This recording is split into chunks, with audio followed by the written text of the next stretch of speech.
Good afternoon and good evening, everyone. And thank you so much for joining me this evening. My name is Jennifer Gray, and my very special guest today is Mrs. Rita Joyan. Mhm. And she's joining me from Australia. What is the name of the city? Canberra. From Canberra, Australia. Now, Rita Joyan is a qualified trainer and an emotional intelligence trainer, and she helps people with learning and developing professional winning top awards and training at companies like Fairfax Media, the Australian Institute of Education, and in the industries such as government, education, and telecommunications, along with a not for profit and media. Rita Joyan took her learning and development skills and created the passion process. Now, the passion process is her signature process. How to find your passion minus your resume. That is really good, Rita. The signature speaking success system. How to attract clients, speaking for free, and the emotional intelligence super highway. So Rita took those programs and delivered them in Australia, New Zealand, the Middle East, and South America. In 2015, Rita was honored as Canberra's Young Businesswoman of the Year, and she was nominated in 2017 for the Australian of the Year award. And in 2019, Rita was chosen to represent Australia as part of the Australian delegation in Japan at the G20 Young Entrepreneur Alliance. Now, Rita is the producer and host of Australia's leading passion and career podcast, Unbox Your Gift, Turn Passion into a Profession.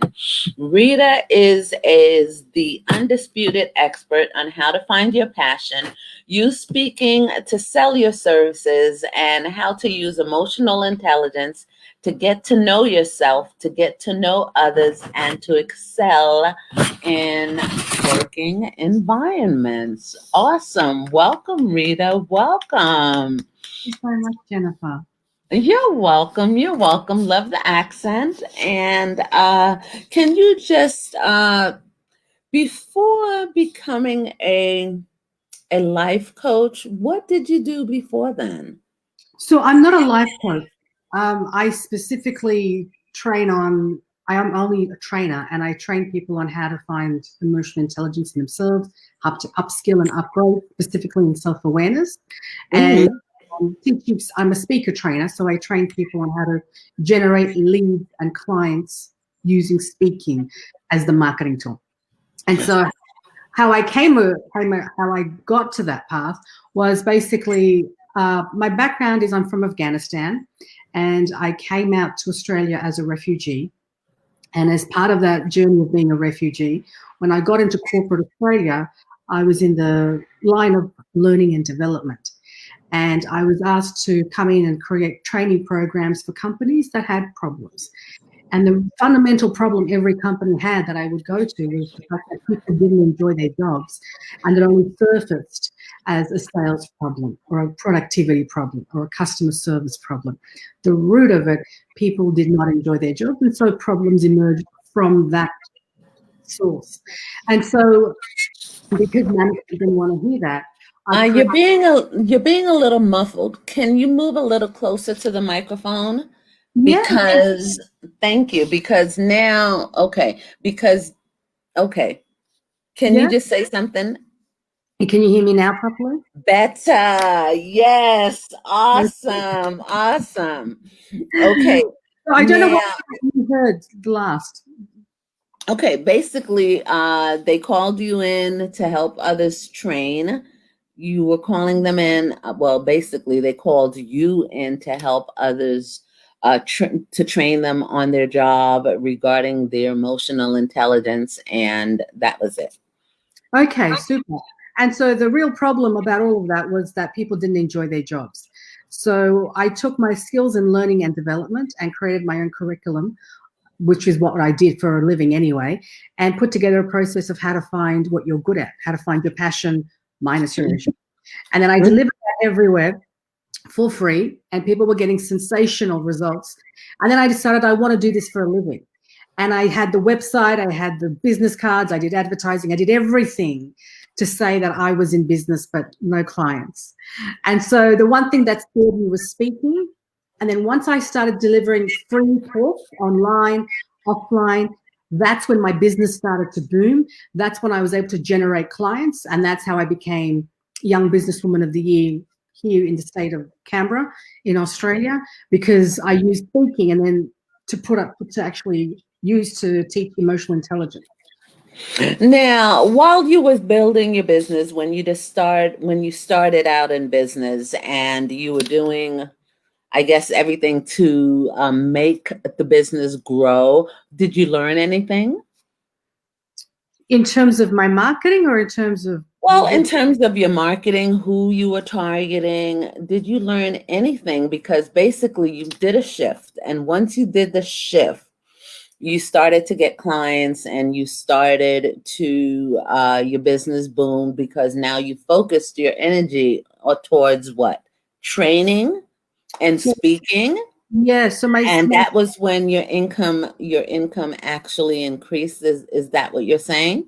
Yeah, when I started making offers and speaking. So Okay. what I learned was with speaking, all your vulnerabilities, everything that you want to do, speaking confronts it. Because if you have a shortage or a shortcoming in anything that you want to accomplish, speaking, just the act of speaking will bring that out of you. So I was scared because I didn't have someone to say that I was good enough. Whereas a website and business cards, you can kind of get through, get by. But when you're speaking, there's nowhere to hide. Everyone is there. You're being judged. It's you, raw and real. And it was that process of just speaking that actually got me over my own hurdles because I had to face it. And it was using speaking and making offers while I was doing a presentation that I was able to generate clients. Okay, so basically this is what I'm understanding. When you first started the business, you put up the website, you put up the website, then you basically tried to market yourself and promote yourself. But here's the question. Were you advertising yourself as a speaker or what were you doing? I was advertising just if you want to learn how to find what your passion is. It wasn't a speaker. Okay then. Okay, I understand. So you were just advertising, you wanted to find what your passion is. Now, when you started to become a speaker, how did you market yourself? So basically, I didn't market myself as a speaker. I market myself as someone who has something valuable to share. And I was Okay. thinking to do that. So I would look at, so the way I went about it is, where are the people that I want to be able to help? Where do they congregate? Mm-hmm. And I went and spoke to the organizers of those events, online movements, or whatever it was. And I presented to them saying, this is what I speak on. Would you like me to contribute that to your event? And they would say yes. And then that's when I would go, add value, speak, and then at the end of that, I would make an offer to come and join me on an upcoming program that I would have. Okay, and you've been speaking for how long now? Oh, wow. I've been speaking for the whole time that I've been in business, so probably about 5 years now. 5 years. And do you find speaking more fulfilling than what you did before becoming a speaker? So speaking is what I use as a marketing tool. I don't do that as my bread and butter. I'm not someone who advertises himself, says I'm a speaker. I train on emotional intelligence and I train marketing. How I'm able to generate clients and get a profile and a platform is through speaking. Just like someone would do it through a website or through a blog, I do it through the marketing avenue of speaking. I use speaking as the avenue to generate leads and clients. So it's different from being a speaker. Now, I know that Oprah Winfrey was an amazing, amazing, emotional, intelligent talk show host. And I really do. I respect her. I have a lot of respect for her. Now, the thing is that who do you serve? Who is your target audience? And what age range of people do you work with? Do you work with men? Do you work with women? Do you work with groups or individuals? Yeah, so with emotional intelligence, it's a whole host. I work with corporates. I do a lot of corporate engagement. And then at the same time, with emotional intelligence, I teach the consumer market, people who are white collar workers who don't want to go back to a job or don't know what job to go to, or they're I guess at pathing ways. You know, they can go A or they can go B, but they're not sure where to go. So these people source me out, or I go to somewhere where they're at, and I deliver a talk, and I teach them how to find their passion minus their resume. So it's not an age, because I teach people from university grads up until their 60s and 70s. It's more about where they are in life, and that is that they're stuck or that they don't know what they want to do in terms of career or business, and that's when they look up to see what resources are available, and that's when. Now, my question to you would be, what type of programs do you offer? So all training programs. So basically the training now currently is all online. So we do VIP days where they come in and we work on for 5 hours their passion and how to strategize that to uplift and up-level their career. Or we do VIP days on people coming in and we write the complete talk on how a signature talk is what I call it, to be able to generate leads and clients. So when they present that talk, they can actually convert. For VIP days, online intensives, where for 3 days we just work on that one thing, so that by day 4 they're ready to go. So VIP days and intensives online. Now, with the intensives, like what is it? A half day intensive, a full day intensive? Yeah, so we've got one upcoming next week. Actually, they're 3-day intensives. We've got people from the UK and Australia on board with that, and the 3 days is about the speaking success system, the system of putting together a talk. So by the end of the 3 days, they have the complete talk built out so that by day 4, they're going out there and generating clients with speaking. So you're offering a 3-day intensive. Is that correct? Yeah. Okay. And is it within the budget, or is it a high-end fee? Is it mid-range? For the VIPs, how do you price that? So I price it based on the result that the client would get. And the client would get, once you do a talk, that talk is now recyclable. It's not based on an algorithm or having some web person come and redo something for you. That talk is now a monetizable talk anytime you present. So my clients, when I've done face-to-face retreats, have paid $10,000, and that's with me coming to them for 3 days and working on their talk with them. So at the moment, that was face-to-face. We're now doing them at 5,000 because we're now doing it not 3 days anymore, a VIP day. It's 2 days. There's a lot of background. There's something. It's not me, actually. I'm clear, but there's a lot of muffling because you're not speaking into the microphone. If you can move the microphone, you see where the microphone is on your desk? The microphone's not on. This is not. It's not connected. Okay, so you're speaking directly using the microphone that is what, on your computer? Yeah. Okay, then. Okay. And now, with that being said, now do you offer any retreats, or you offer a 3-day intensive? Do you do retreats, workshop, boot camps, or? Yeah, so we do 3-hour workshops. We do for people who want to come and see how it actually works, how to make offers. We work a specific half-day workshop where I train people on just the point of how do you put together an offer when you speak.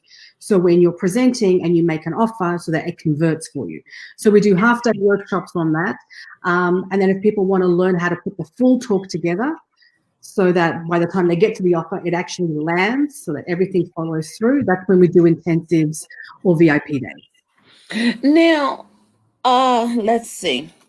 Do you like now everyone says this is their big thing. Who's the niche? Who's the market? Who is your target audience? And is there an age range that you work with, or male, female? Yeah, no, there's no age range because people who have businesses, they age from, there's no specific age group. I know that in the marketing world, you have to have an age group. I don't work on that. I work with the pain point that someone has. And so the Okay. pain point that people have is that they are in the advice space. They give advice to people and they struggle with generating clients or leads and building credibility in the market. And that's where I come in. So people who have an advice-based business and are struggling with leads and clients, then they would come and work with me, and then I would show them how to put a talk together. So anytime they are going to deliver at a networking event, at a conference, at a webinar, on Zoom, that show them how they would do that with speaking, generating clients. Okay, I have another question for you. You have, okay, it says here that you took your learning and development skills and created the passion process. Explain that to me because I asked in the process. Sorry, I couldn't hear that. What did you say? Can you explain that to me? Explain what part? Which? Okay, the passion process. Yeah, so the passion process is a 7-step process which gets you to uncover what it is that your strength is. What is it that lights you up? What's your passion? What is it the thing that actually has you contribute, or your zone of genius, so to speak? And so the passion process is the 7-step process that I take people through to uncover that part of them that allows them to unbox their gift, so to speak. Okay, and how do you tap into that? How do you tap into that? So the whole process, I take them through questions. I take them through going into their childhood. I take them through what their aspirations are. I take them through their trigger points, what triggers them. It's a lot of emotional intelligence work that goes in that. And Mm-hmm. through that process is how we come out on the other side or the other end with what Mm-hmm. Now, the thing is, when you like, how long is the courses? Are the courses what, 9 months? Not 9 months. Okay, you do a 3-day intensive. Yeah. What is your podcast, the Unbox Your Gift? Where can they connect with you at? Yeah, they can find Unbox Your Gift, the podcast on, it's available everywhere, Spotify, iTunes, Anchor, Google, anywhere that where you listen to podcasts, that's where the Unbox Your Gift podcast will be as well. And let's see. Is there any other golden nuggets that you would like to share with us? Well, basically, if you are in a position where you are in the advice space, you do have information, you actually consult with people or you coach with people or you train, it's advice space. And if you're in the position where COVID has hit and the online space has become very noisy, blogging, social media posts, it's become very, everyone's there. And if you're looking how to separate yourself from the sea of sameness, which is what I call it, then look into using speaking as a marketing tool, because it's one way in which it divorces the noise and highlights what you do and really gives you a profile and platform so that the ideal person that you want to help actually sees you away from everybody else. So Okay. invite people to do, and just look into that. My YouTube channel has a lot of free videos on how to use speaking as a marketing tool. And what is the name of the YouTube channel? Under Rita Joyan, or if you look at Unbox Your Gift, that will give you a lot of, and I also do Facebook Lives, which is Unbox Your Gift once again on Facebook, which gives you bite-sized pieces, and I try and make it bite-sized, of how you put a talk together that converts. Because the whole point of speaking is so that you establish yourself away from everybody else. But when you're on the same feed as everybody else, you're competing with everybody else, and the attention span is reduced. But when you speak, all the attention is on you, which is why it works so well to convert, especially now during COVID, because the only reason why I'm having people at my intensives from the UK, I didn't go to the UK, it's because I can now speak to people in the UK, in the US, in Singapore, because I'm using Zoom Airlines, I like to call it. And by using that, I'm using speaking, delivering great content, making an offer, and they become clients. And that's how it works. Now, let's see, I think we have like another 5 minutes. Now, a lot of things, now, most people, how do you get someone that maybe is anxious and afraid to speak to people in public? How do you get them to open up, to feel comfortable, to be not offended by a person's personality or demeanor or attitude, and don't take it personally? How do you get them to open up and to at least, because when you're standing in front of an audience and you're speaking directly to a person, you are currently open. You understand? Currently open, and you can't hide, you can't pretend, but you also have to remember that you always have to be professional no matter what. No matter what. How do you get that person to not feel like hostile, but how do you get them to open up and just stand and speak? How do you get them to get over that fear and that phobia? So a lot of the times the phobia comes from not knowing what to say, if they're good enough, if they're enough, if the audience is going to like it, if they're saying enough. So half of the battle is just, what should I say? And is what I'm saying good enough? And so that's the biggest thing is. And so when you're coming from the advice space, it's a different mentality, because you're not going there to speak about a presentation for work, which you have to do because your manager told you to. When you're speaking as an ambassador for your business, you're coming from the vehicle of you're wanting to help. And so Mm, you facing that fear of speaking is part of the journey of you being able to help your client overcome their own obstacle. mm, One of the reasons why people feel unprepared is not knowing what to say. So the whole point of speaking is, well, when I teach speaking, or when I teach a signature talk, I don't teach public speaking, is having a structure. And what we do is, like, for example, on the 3 days, is I teach you what you need to say when you begin, what you need to say in the middle of your talk, what you need to say in your offer. And that allows the level of anxiety, is it good enough, to relax, because I'm giving you a structure that you just plug into, and that structure holds you up. And that structure is what you lean on to get out of that anxiety or the inability to feel enough. okay, that makes a lot of sense. And let me see something. You've also traveled, and it states that you taught these programs in Australia, New Zealand, Middle East, and South Asia. Now, do you speak any other language besides? How many dialects do you speak? I just speak one Aussie dialect, but languages I speak Dari, which is from Afghanistan. I speak Hmm. a bit of Hindi because I was a refugee in India, and I speak some Japanese because I learned some Japanese for 3 years. Awesome. Hindi and Japanese. Okay, then. What did you do before becoming I guess, a qualified trainer and learning and development professional? I was at school, so I went from school to university to learning and development. Oh, okay then. Okay. And do you enjoy your career? I love it, absolutely love it. Okay then. And do you have any other nuggets that you would like to share with us? Um, Always make sure that if you're anyone who's listening, I assume that the listeners here are people who are business owners. If I could share maybe something that would be of relevance to them is anytime you're wanting to generate leads and clients, make sure that you are very clear on what's the language of your offer. A lot of the times people lead with, I do coaching, I do consulting, I have a boot camp, it's 3 calls, it's 10 calls.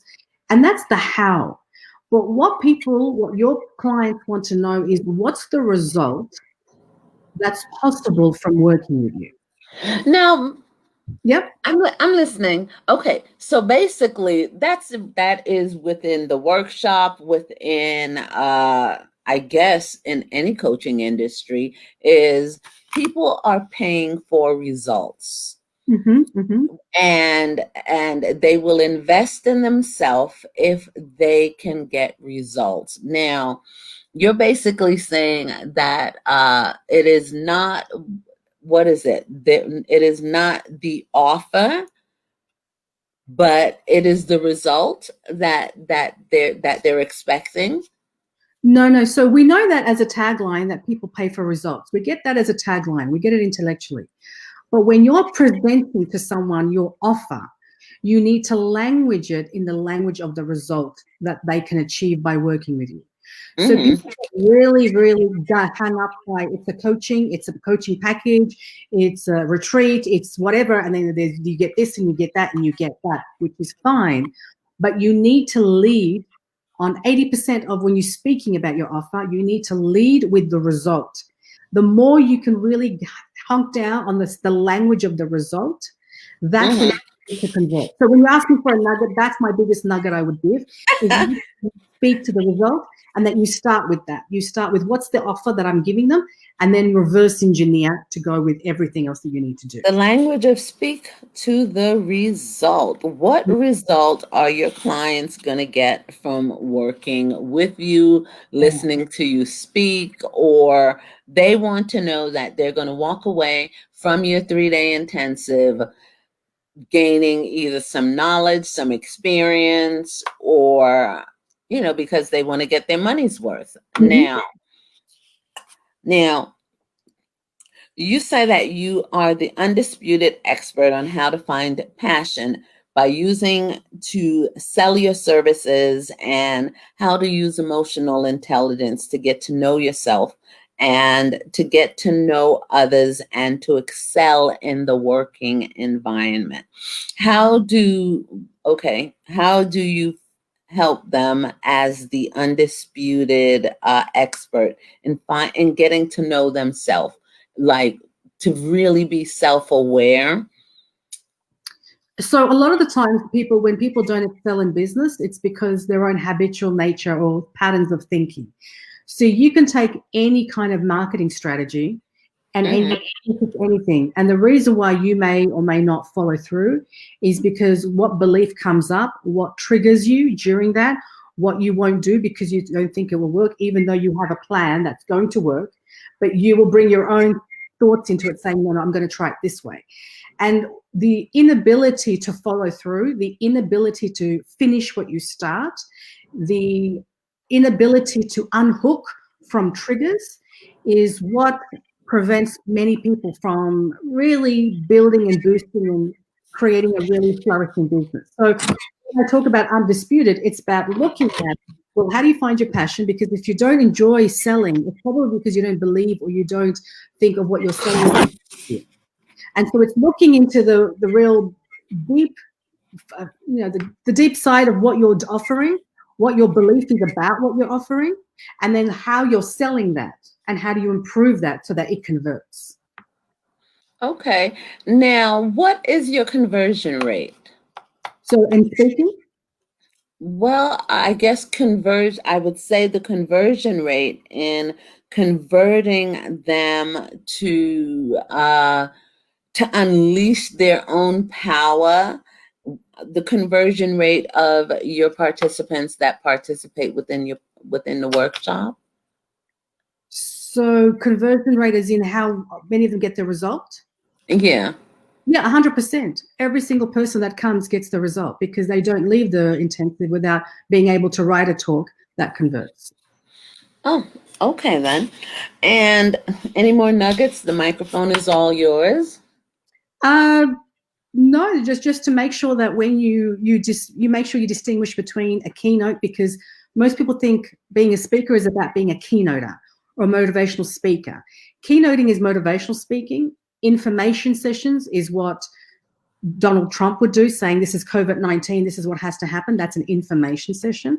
Education session is what happens at university. But if you are in the advice space, you're not delivering keynotes, you're not delivering informations, you're not delivering education sessions. You're delivering a talk that converts, and that's called a signature talk. And if you want to be able to do a talk, make sure you don't do an information session because that doesn't convert. The purpose of an information session is not to generate leads and clients. It's just to impart knowledge, information. So you go into this space of doing a signature talk because that's where it converts. That's where you're putting everything together so that by the time you get to the offer, it lands and connects with the people that you want to work with. Okay. Now, can you explain to me what would be you also received the award for the Canberra's Young Business Woman of the Year award. What did tell me about that year? So it was what I said in the beginning, and that was that I had an emotional intelligence business that I couldn't get off the ground. And it wasn't until I used speaking as a marketing tool to be able to present and generate leads and clients, and that momentum and building my business took it to the stage where at the end of that year I was awarded Canberra's Young Businesswoman of the Year. Awesome, awesome, awesome. And I think what I admire the most about you, Rita, is that you didn't quit. Like you didn't give up. Like, okay, you went from university and you tried the traditional method where they say open a website, get some business cards, and okay, and boom, put up a shingle, and now you're open for business, blah, blah, blah, blah. But you wasn't successful at that. And I think what I admire the most is that you didn't give up. You kept trying until you actually found that door that opened for you where you were actually really successful at. And I think I'm going to say, let me applaud you, because a lot of new business owners, and especially entrepreneurs, the first year is really a struggle and a challenge for them. Now, as you continued, like you narrowed down your particular area of, okay, then you you are a speaker and you help people and you train people in that area of emotional intelligence to get past the fear. You weren't really good at the other area of, okay, do you want to find your passion? When you first started, and I sit down and I smile, because when I first started my business and started my company, I had no clue what I was doing. I had no idea that but you didn't quit, and I have to commend you on that. And now your business is up and running for 5 years. You're traveling and you're doing great things. What is the next thing for you? What is the next step? So for me, I would like to actually put a program together to license out to corporates. So my emotional intelligence training, rather than me going into corporates and training it, I'd like to package that up like a business in a little box for corporates and have corporates license that training so that they can train, especially now for COVID and people's just different emotions that have come up. They can then take it in-house and train the whole company rather than having one person do it at each step. So that's what my next step is. Now, here's the thing. Can you do your program that you're doing right now? Can you do it vis-a-vis the internet, or would it have to be an in-person in-person 3-day intensive. Oh no, Can you teach your class online? 100%. That's what I've been doing, like throughout the whole year. Has been doing it online. Okay. Yeah, Okay. yeah. Okay. And we have 5 more minutes, and then it's 6 o'clock. I have one more call. What do you have any have you written any books or anything at this time? No, I was actually told yesterday by someone else, you need to write a book, and I'm like, yes, I got to get onto that. I haven't written a book yet. And the next thing is, if they wanted to connect with you, how would they connect with you? You could go to many places. One is unboxyourgift.com. And if you want to sign up to the newsletter every Friday, I give out free speaking and podcast opportunities. So when you sign up to that newsletter, you get free speaking engagements and podcast opportunities emailed to you. If you'd like to join me on an upcoming half-day workshop or want to know more, you can email me, Rita at unboxyourgift.com. Rita at unboxyourgift.com, net or org. Just.com. Unbox.com.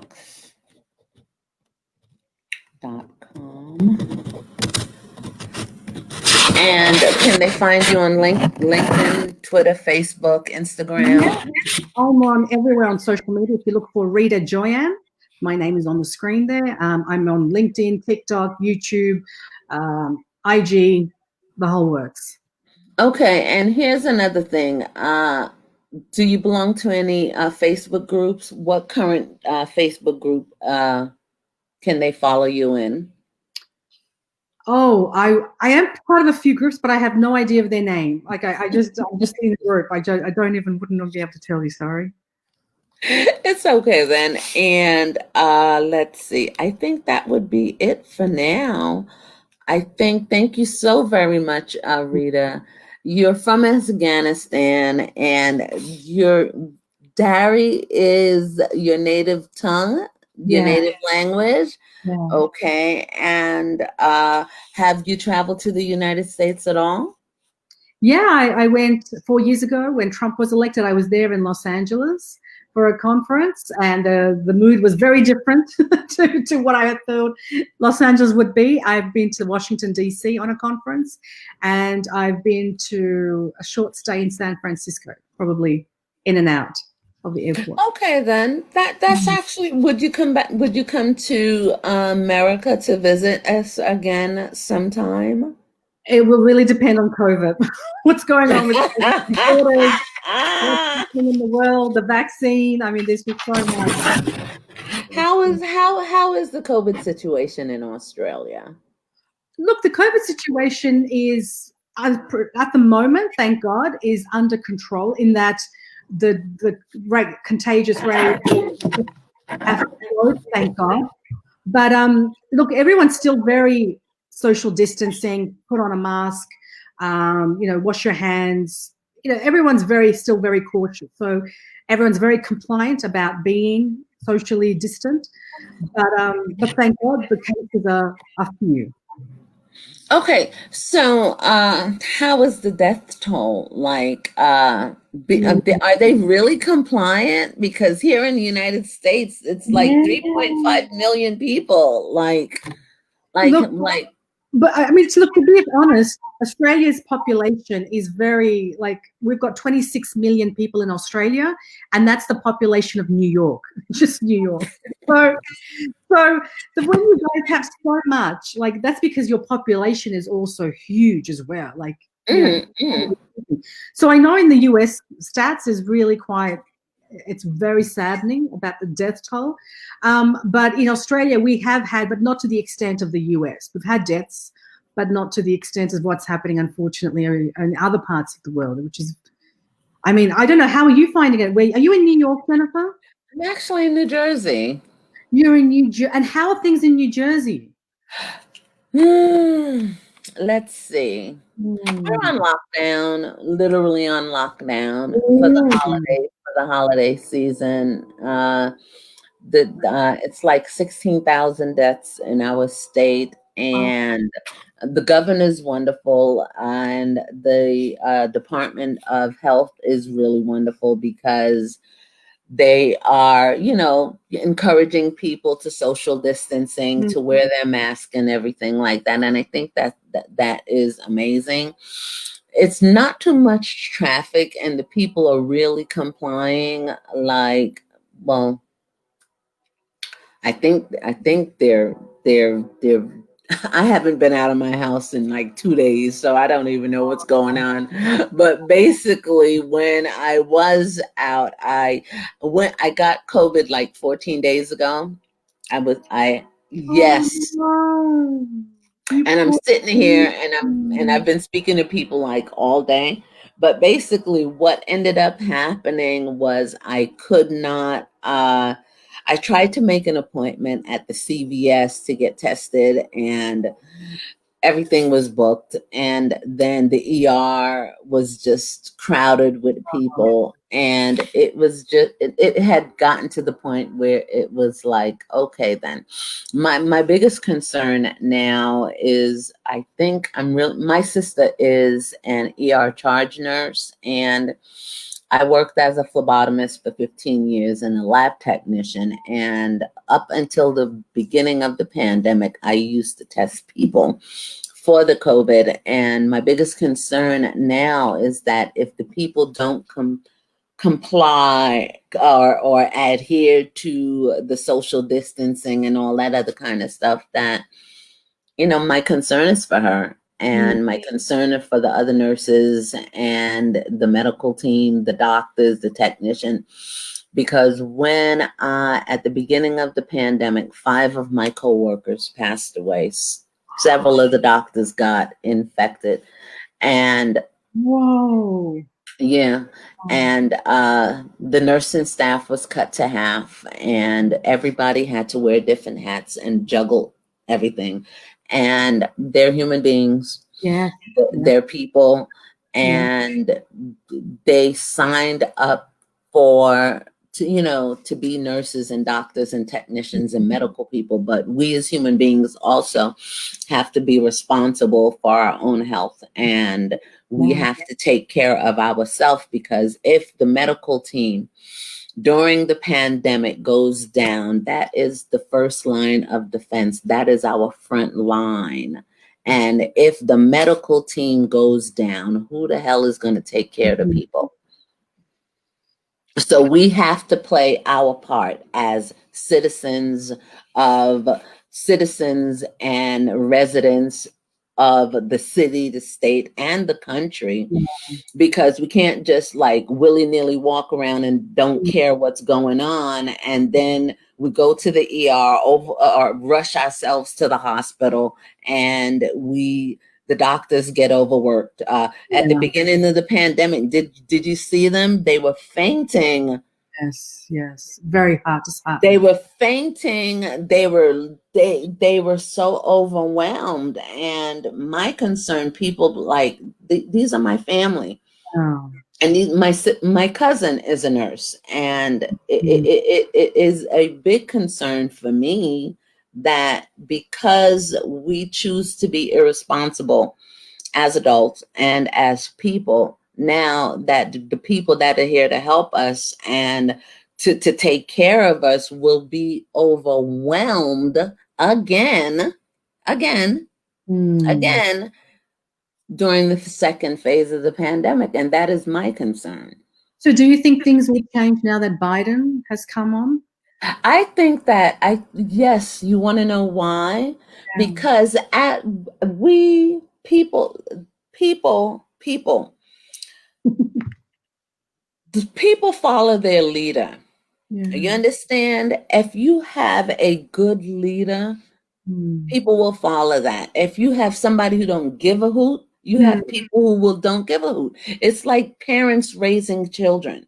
You Yeah. understand? As a mother and as a parent, like, children watch what they see, Mm. and they hear you lying on the phone or tipping or doing all this other kind of stuff. Oh, you understand? Yeah. And leadership trickles down. The anointing flows from the head down. Mm. Yeah, You that's true. understand? And as the head of the house, the head of the country, the head of the company, the head of the nation, however you lead them, Mm, that is how the body, that would be the rest of the people, will follow. And I sit down and I say to myself, when my coworkers were dying, and when we at the beginning of the pandemic, we couldn't express what we were feeling mm, because we couldn't talk about it. We had the social distancing. And during the second phase of the pandemic, my family members have been infected. My nieces have been infected. One of my nephews, their mom passed away from COVID. And now that the second wave has started and the numbers are rising, and they say don't travel, and people get on the plane anyway. They say, believe it, come on. shut down the airline. That's what they did in Australia. They shut down the airline, saying you can't They no. should see.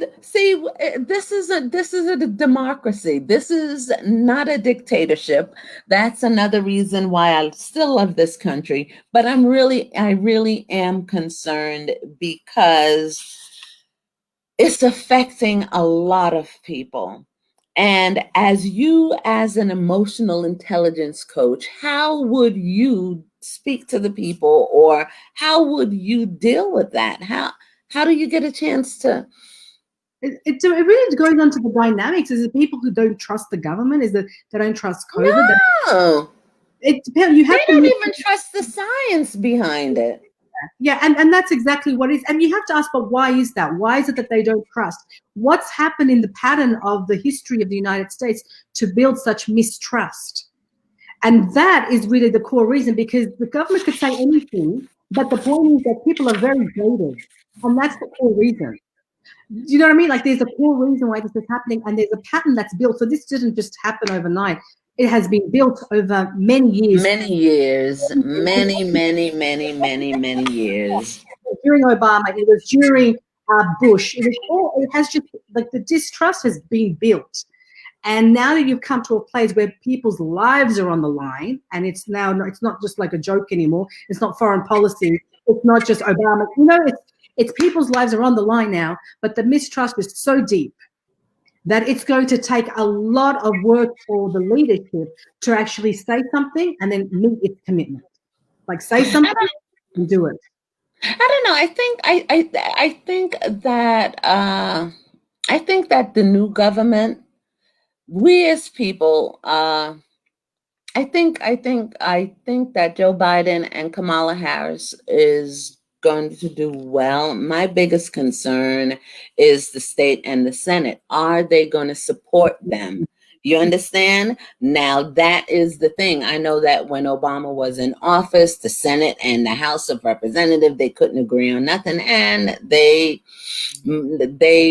fought Mm, like, you mm. understand? And I think that with the pandemic, that people didn't believe that it was real until they were infected. Yeah, yeah. Well, you know what? It's with what's going on in America right now, and across the world, not just America. I mean, everywhere. Look at what's happening in France at the moment. Look at what's happening. What's going on? Share it. We have France. There's protests. Look, I've been like really busy. Well, in France, there's been protests because the French government during this pandemic is Oh, yes, I saw that. making it law that if any policeman is to harm another person, it's against the law to publish that policeman's face or name. Oh, So French are now trying to put in a law right now, because if a policeman does something and you take a picture with your iPhone, if you were to publish that on Facebook, you've just committed a crime and you can go to jail, because they do not want their law enforcement to be given a face or a name. And that's God. in France happening at the moment. Wait a minute. Okay, I remember that when I was looking at something on Twitter, And I noticed that in France, there was a massive crowd of people. That was what they was protesting. That was why they were protesting, Yes, yes, because the police officers, that now it's criminal for the citizens to take a photo of police yes. abuse. Yeah, and so it hasn't become law yet, but they're going to, and that's the protest. This is a complete, it's a complete fast towards democracy. That what if a policeman does something wrong, that they can't be called out for it? Like, and that's Oh what my God. Can they exactly. really do that? That's what I it's. guess so. I guess so. They're doing it. I guess so. And that's a democracy, and that's a democracy. But that's what you're playing up against. Like that's exactly what's. Mm. So the point I'm sharing that is because when you talk about emotional intelligence, it's really deep with governments and when you come to a leader and its population, it goes. Mm. If you take a look at a very successful leader in the world currently, which is the Prime Minister of New Zealand, Jacinta Ardern, when she says something, she follows through on it. Mm. Mm. New Zealand just had their elections and she just won with a landslide victory. Like she won, like no doubt. She won fair and square. And the reason why she's able to do that without any doubt, without having to, co-collaborate with a different party to have power, is Mm. because when she says something, she does it. She She follows through. follows through. She follows through. She's built trust with her people. She's built Mm. trust with the New Zealand public, which is very different to what America does, which is what France does, or what Australia does. When they say something, they change based on how it's going to benefit them or their friends, or change it. There's no transparency. Can I ask you another question? Like in Denmark, they have totally eradicated homelessness, believe it or not. Like there isn't like one homeless person on the street. How is it there in I guess, well, basically Afghanistan, that is where you're originally from. And how is it in, what is the name of your town? Canberra. Canberra, Australia. How is that? Look, we still have homeless people, which just amazes me in Canberra because there is zero, there's no need for it. I mean, the population is so tiny here that you can definitely house and just feed and give some level of support to the homeless people because the resources exist. Why that Okay. happens, why that doesn't happen, I don't know. Is it politics? Is it, I don't know what it is. I have no idea. Oh my gosh. Well, this is interesting. This has been an interesting talk. I guess we was just like with the emotional intelligence, and believe it or not, do you know that that is a way to connect with people? Because when you are emotionally aware of the next person and how to communicate with them and certain issues, how do you train someone in that area? In communication. Not in communications. There's a totally difference. People can take classes in communication on how to talk to people, but how do you train someone in the area of emotional intelligence? See, emotional intelligence is an ocean and it depends on in what situation, like is in self-awareness, self-regulation, social awareness. What you need to give me context as to, because that will teach someone how to be in that environment. Like it's like saying, how do you public speak? Well, there's many ways, breathing, words, stance, using this, like emotional intelligence. When you say, how do I train someone? It depends on the situation and what topic we're trying to, what goal. And what area that they are, I guess they would be either working in or what goal they want to achieve. Like, what is it that they feel that they need to improve on? And then that sets the I guess the pathway of what work needs to be done. Okay. Yeah. Okay, well that was that. Listen, that was interesting. Thank you, thank you, thank you. I'm gonna have to visit. I'd love to take this show on the road though. Yeah. I've been thinking, I'm like, oh my gosh, but with the pandemic, like I wouldn't recommend traveling anywhere at this moment, and I wouldn't. I would not recommend it. I listen, if I didn't have to leave my house to get things, I wouldn't leave my house. I Yeah. went outside and I think somebody shook my hand or touched me, Oh. like, and that was how, believe it or not, I've been thinking, how did I get sick? Did Wow. somebody touch me? And I knew that for the past what, 6, 7, 8 months, I haven't been in contact with like a single person. I really have been like social distancing. And I think I was in a supermarket and somebody brushed past my hand in the Oh. supermarket, and I'm like, "Ugh." And then look, and then like within like 2 days or a day, I was in the house for like 2 days, and then after that, I got sick. I'm like, Oh. oh my god. Are you feeling So better now? I'm doing a lot better now. I'm doing a lot better than I was, and now I decided to do this thing, and I've been speaking to people literally all day. Oh, Like wow. Okay. literally all day. And I think my last call is at 7 p.m., 7 Right. or 8 p.m. So I know that I have two more people to speak with today. But I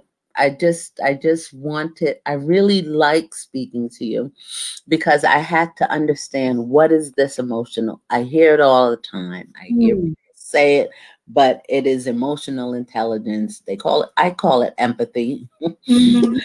It's a way, and then you have people that are empaths, and I think it's just a way to like really connect with people, or connect with your audience, or connect with the person that you are speaking to directly. And I think it's emotional intelligences or empathy, but you have to be able to have some kind of connection. And I think for you to teach people how to connect emotionally with their target audience is a wonderful thing, because then you have their undivided attention, they are present, and you understand, you have some people that you're talking to them and it's like, are you listening to me? Mm. Yeah. Yeah. Yeah. It's like you ever be talking to somebody on the phone and then you put them on the speakerphone and then you find something else to do or Yeah. something like that. Yeah. What you teach is to have people present Mhm. and for them to be connected with the person that they're speaking with. Mm, And I mm, think mm. that's fantastic. Thank you so much. Thank you so much for this opportunity to speak to you, Jennifer, to get to know you, to see what's going on in your hood. And What's going on in my hood, yeah, girl? what's going on in your hood. COVID. So thank you so much for having me. I appreciate it. Listen, COVID is going on in my hood. People be like, what's going on? COVID, COVID, COVID, COVID. And We're just I over it. We're just over it. Over this. I think this is just a great way to connect with people, and it's a great way to believe it or not, yeah, it is. It's a great way to connect with people. But I'm going to take a look at your information. And for the 3 day intensive, are you kidding me? And for the 3 day intensive, I think I'll see what's going on with other things that you have to offer. No That problem. would be really nice. And listen, don't dilly dally. Get that book out, right? Yes, thank And you. I know. I know. Gotta do it. get that for real. This would be a great time to sit down and just take all of your notes and everything and just put it into a book. That way, people can have something to like, okay, if they can't get to one of the 3 day intensive, Yeah, they can, that's true. you Thank you. understand? Totally, 100% with you. Thank you, because you're the second person in 24 hours that said that to me. So I That's think, yeah, confirmation. God is saying to me, yeah, God is, you're the vessel here. You're the vessel. From God. So yeah, definitely I will take it seriously now. Thank you so much. You're welcome. You're welcome. It was a pleasure, Rita. Oh my God. It was a pleasure speaking with you. Honor and respect. And I'm glad that I got a chance to speak with you. And you're Yeah. welcome back anytime. Once you write the book, once you write Yeah. the book, come I back. love Listen. I love that. Love it. Love the accountability there. Love it. True coach. True Listen, coach. listen. Get once you write that book, send me an email or send me like and something on Facebook and say, "Hey Jen, I wrote my book and I'd like to sit down and chat and just tell me what's going on and everything." But I just take care of yourself Thank and you. take Thank you. care of yourself. Take care of yourself. We have what another year and a half of this. It listen, when I look at China, Oh, and it started in China 2 years ago. 2 years ago. I thought it was last year. When the pandemic first started in China, it was like a year and a half. We here in America and the rest of the world, we didn't pay them any mind. All we kept saying is like, "Oh, I feel so bad for China." And then when they built that hospital within 19 days because the pandemic was raising havoc, I'm like, damn, human beings are amazing. If they could just stay united in thought, deed, emotion, and purpose, and let's see, Yeah. like we can achieve anything, but we're all doing this Yeah. kind of thing, and I think that is another reason why it's lingering, because when phase two hit in when phase two started in China, like they sent the kids back to school just like we did here in the United States, and I don't even think the kids was in school for like a month, and they was like, "No, we got to send out and they had to pull the children out of school."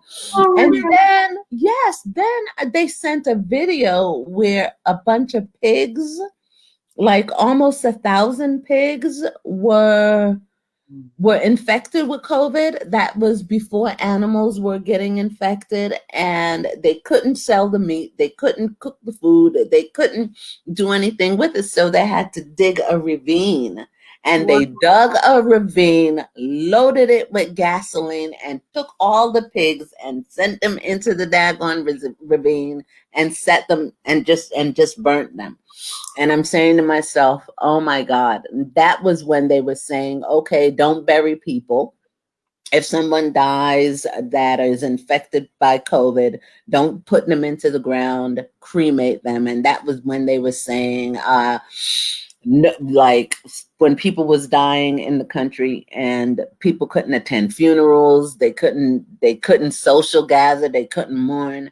And I saw something, was it in the Middle East, where a famous, I don't know who the person was, he was so famous that where the mosque was, from the center of the mosque to like miles and miles and miles of people, and they were all gathering. Wow. And I'm saying to myself, oh my goodness. But they didn't listen. They didn't tell us how he died. And they didn't. Oh, They didn't say how the person died, and people was just crazy. and right now it's really important that all of us, we all take care of Yeah, ourselves. We 100%. take care of ourselves. We take care of ourselves. People like, oh, if an insect die, like it bothers me, but life is precious to me. Mm-hmm. Life is very, very precious to me, and I think that if we can learn to value it and each other more, I don't think the pandemic would spread the way that is spreading now. That's very well put. Very well put. If we all cared about each other the way we should, it wouldn't have spread. Yeah, I think that's spot on. Mhm. That's emotional intelligence right there.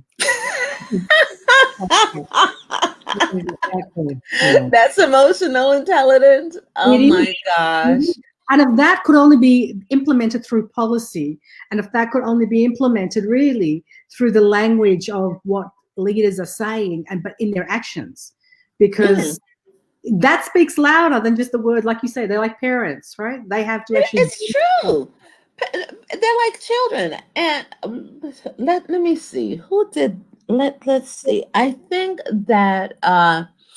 Tyler Perry had, at the beginning of the pandemic, he had released a video of, I think it was called Camp Quarantine, and how he actually shot like what, a 2 TV series during the pandemic, and how they had to wear precautions, and everybody was just like, Wow. and I sit down and I'm saying to myself, like, okay, now he showed us how to take care of ourselves and how to protect ourselves, I guess, with the social distancing. He didn't lose one person, not one person out of all his staff and the employees, along with himself, didn't get sick.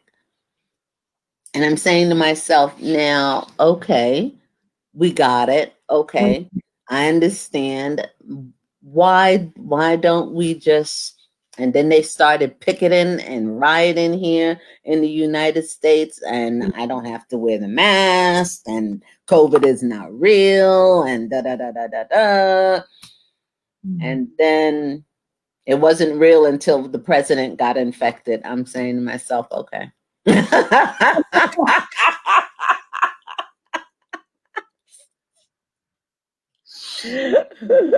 Oh dear. Oh It dear. is what it is. It is. Now, It is what it is. it Jen, is what it is. sorry, my beautiful lady. I have to rock and roll because I've got someone else on the line. I have someone else too that I have to take. Oh my God, 6:30. Okay then. Okay, Rita, it was a pleasure.